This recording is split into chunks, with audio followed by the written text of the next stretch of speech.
এই সিরিজের আগের পার্ট আমার চ্যানেলে অ্যাভেলেবেল আছে, প্লিজ চেক আউট করবেন। এটির আগে পার্টে আপনি দেখেছিলেন যে র্যাকি ডেভিডকে বাঁচানোর জন্য এন্ড সিটিতে এসে গিয়েছিল, কারণ হিরোব্রাইন ডেভিডকে ট্র্যাপ করে নিচ্ছিল। আর তারপর র্যাকি একটি এন্ড সিটির ভিতরে গেল, সেখান দিয়ে ওই কিছু টুলস নেওয়ার জন্য। যখন ওই এন্ড সিটিতে লুট করতে গেল তখন সে কিছু টুলস পেলো যা ওর হেল্প করতে পারে। আরেকটি চেস্ট দেখলো, সেটাকে যখন ওই খুললো তখন ওখানে একটু ব্রেড রাখা ছিল যেটাকে ওই খেলো। তারপর ওই কিছু এন্ডারম্যানসকে মারে, কারণ ওকে এন্ড পোর্টাল আলা স্পটে পৌঁছাতে হইতো।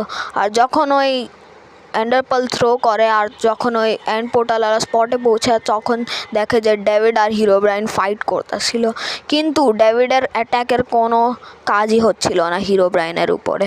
আর তারপর র্যাকি ওই দিকে দৌড়িয়ে গেল, কিন্তু তখন পর্যন্ত অনেক দেরি হয়ে গিয়েছিল। হিরোব্রাইন ডেভিডকে মেরে ফেললো। নিজের একদম কাছের বন্ধুকে ওর সামনে মারা দেখে র্যাকি একদম রাগে এসে গেল। আর র্যাকি রিপ্লাই করলো ডেভিডকে, কিন্তু ডেভিড কোনো রিপ্লাই দেয় নাই। আর র্যাকি অনেক রাগে হিরোব্রাইনের উপর টুটটা গেল।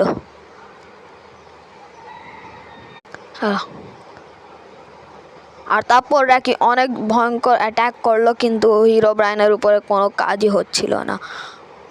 আর র্যাকি বলতে লাগলো যে তোমাকে আমাদের দিয়ে কি চাই, বলো আমাকে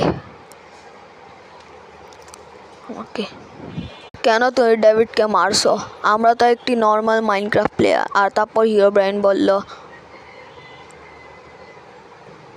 জানো র্যাকি, আমিও তোমার মতো একটি নর্মাল মাইনক্রাফট প্লেয়ার ছিলাম, কিন্তু একদিন আমি হন্টেড সিডে এসেছিলাম আর তখন দিয়েই আমার সোল ওয়ার্ল্ডে ট্র্যাপ আসে। হ্যাঁ, আমি কিছু পাওয়ার্স পেয়েছি, কিন্তু আমি এখান দিয়ে ফ্রি জানো র্যাকি, তুমি এখনও ডেভিডকে বাঁচাতে পারো।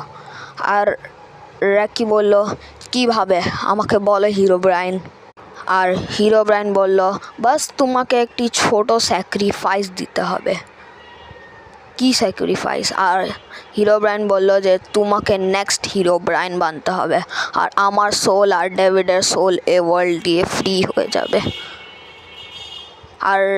আর র্যাকি কি বলল? র্যাকি হ্যাঁ বলে দিল। আগে কি হইল? ডেভিড কি আবার রিভাইভ হইল? র্যাকি কি হিরোব্রাইন বলে গেল? এটি আপনি জানতে পারেন পরের পার্টে। Bye bye.